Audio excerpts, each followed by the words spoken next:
sou o professor Luiz Fernando Garrido e estou hoje aqui no canal Ensinando Veterinária para falar sobre um tópico de extrema relevância na medicina veterinária e principalmente para os colegas ou mesmo os alunos que tenham interesse pela área de cirurgia, né? Tal tema, tal tópico é fios de sutura e padrões de sutura.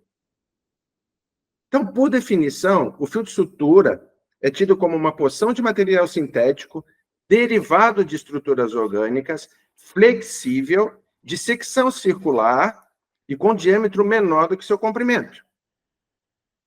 Apresenta algumas características, né? O bom fio de sutura apresenta algumas características, que seriam, ele necessita apresentar uma boa segurança ao nó, precisa apresentar uma adequada resistência a têncil, tem que ser fácil de ser manuseado, não provocar ou induzir infecções, ainda ser de fácil esterilização, apresentar um calibre fino, ou seja, o fio deve ser monofilamentar, permitir boa cooptação das bordas da ferida, e algo que é muito relevante, né, infelizmente, apresentar um custo acessível para o cirurgião.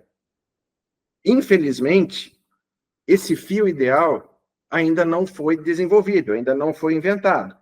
Por quê? Porque, na verdade, nós esbarramos exatamente nesse último tópico, que seria o custo, né? E nós temos excelentes fios no mercado, no entanto, esses excelentes fios vão apresentar um custo elevado, o que acabaria dificultando o acesso do cirurgião ao material, ou mesmo encarecendo esse procedimento cirúrgico.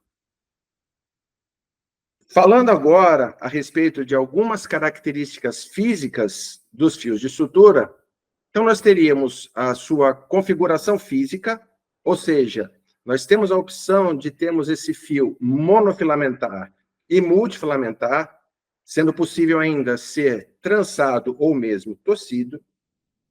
Em relação à sua capilaridade, capilaridade seria a capacidade que esse fio apresenta de captar fluidos, mesmo que parcialmente em contato com líquido.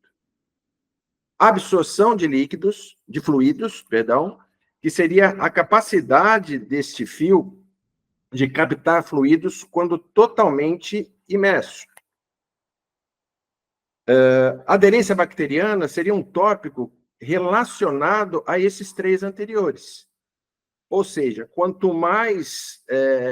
Quando esse fio for multifilamentar, quando apresentar uma capilaridade muito elevada, maior será a possibilidade desse fio favorecer a aderência bacteriana, o que não seria interessante para nós. Ainda, em relação ao diâmetro, o calibre do fio é expresso em milímetros e por números de zeros. Então, características físicas do fio de sutura em relação ao diâmetro. Então, como eu mencionei, esse fio, o diâmetro deste fio será determinado em milímetros e expresso em zeros. Então, quanto menor o calibre deste fio, maior o número de zeros. Ou seja, um fio denominado 12 zeros, ele será extremamente fino, então apresentará um diâmetro de 0,001, então imagine que é mais fino do que o fio de cabelo. Um fio desses somente é possível ser trabalhado com microscópio cirúrgico, ele é praticamente invisível aos olhos, tá? aos olhos nus. Então, de 0,001 a 0,01 milímetros. Vejam a minúcia desse fio, né? O detalhamento desse fio. Já os fios maiores, aqui a gente está exemplificando o fio número 3, o diâmetro desse fio vai de 0,60 a 0,80. Esse já é um fio extremamente grosso, muitas vezes até difícil de ser manuseado. Tá? Então, essa imagem abaixo busca exemplificar para vocês essa correlação de diâmetro dos fios. Tá? Então, você vê na nossa esquerda um fio fino, assim, é um fio bem utilizado, o fio 3.0, tá? em comparação com o fio 2. Então, vejam a diferença de diâmetro dos fios. Mais adiante, vocês vão ver quanto que nós vamos utilizar o fio mais fino e quanto que nós vamos utilizar esse fio mais grosso.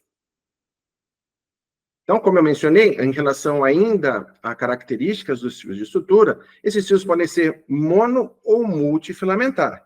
Então, monofilamentar, para nós, é mais interessante, tá? Em virtude de apresentar menor risco de reação ao organismo, menor possibilidade de adesão bacteriana. No entanto, um fio é mais difícil ser manuseado, esse fio de sutura. Em contrapartida, o fio multifilamentar, ele até é mais fácil de ser manuseado, no entanto, permite, de uma forma mais simples e mais fácil, com que as bactérias se alojem entre seus filamentos. Então, acarretando, desta forma, uma maior probabilidade de infecção, o que não seria legal, não seria interessante. Continuamos nas características de um fio de sutura. Em relação à sua força têncil, o que seria a força têncil? Seria a soma de forças necessárias para que ocorresse a ruptura desse fio. Essa força têncil deve ser tão forte, tão intensa, quanto a de um tecido natural. Tá? A força do nó seria a força necessária para fazer um determinado tipo de nó escorregar ou escapar. Esse fio escorregar. Você perder esse nó que você deu. Então, isso ocorre devido a um baixo coeficiente de atrito.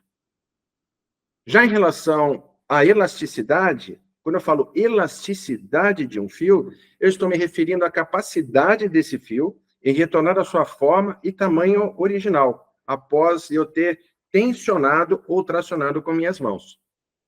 Já em relação à plasticidade, seria a capacidade desse fio de manter-se sob nova forma depois de tracionado. Então, eu manuseei esse fio e ele tolerou, ele aceitou esse novo modelamento, essa nova modelagem, digamos assim. E memória seria um termo relacionado com a elasticidade e plasticidade deste fio após ter sido dado esse nó. Então, esses termos são interessantes que você, colega veterinário, ou mesmo você, estudante de medicina veterinária, se familiarizem, pois serão utilizados rotineiramente pelo fabricante de fios ou mesmo por nós, cirurgiões, durante o procedimento cirúrgico. Então, devemos entender que todo fio, por melhor que venha a ser, é considerado um corpo estranho ao tecido vivo. Então, ele irá acarretar uma reação tecidual. E essa reação tecidual já se inicia quando da passagem deste fio pelo tecido. Então, o que nós objetivamos na cirurgia é que eu provoque o mínimo de dano possível a esse tecido. Algum tipo de dano eu irei provocar, mas eu quero que esse dano seja limitado. Então, neste gráfico, né, nesse desenho, nós vemos fios que apresentou desde sua menor reação frente ao tecido, quanto maior reação. Tá? Nós vamos ver que existem duas grandes classes de fios. Então, nós temos os fios considerados inabsorvíveis, que são aqueles que, uma vez realizado o procedimento cirúrgico, ele irá perdurar no organismo desse nosso paciente por toda a vida, ele não será digerido, absorvido pelo paciente. E temos os fios absorvíveis, que com o decorrer da linha do tempo, com a passagem de tempo, esse fio será degradado, será digerido, será absorvido pelo paciente. Então, dos inabsorvíveis aos absorvíveis, nós temos essa escala dos menos reativos aos mais reativos. Então, a intenção nossa é provocar, como eu mencionei anteriormente, provocar o mínimo de reação nesse nosso paciente. Então, quanto mais alto nós estivermos nessa escala, melhor será para o nosso paciente, tá? E hoje em dia, vocês verão que preferencialmente tem se adotado a utilização de fios absorvíveis, no entanto, menos reativos. Nós iremos falar mais adiante sobre cada um desses fios, seus prós e seus contras.